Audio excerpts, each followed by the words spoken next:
Welcome. If you want to change slow motion speed in XIAOMI Black Shark 4, simply open the More modes, pick slow motion, and after that click on the three horizontal lines in the right upper corner. And as you can see, when we are here, we can set 120 frames per second, 240 and 960. When we hit 960, we can also pick the full HD resolution. So take a look.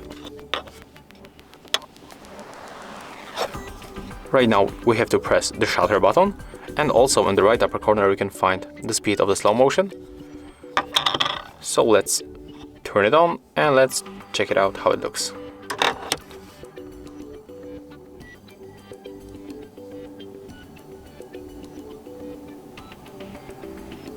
Okay, right now we are able to play our slow motion video. And right now it will slow down. Right now.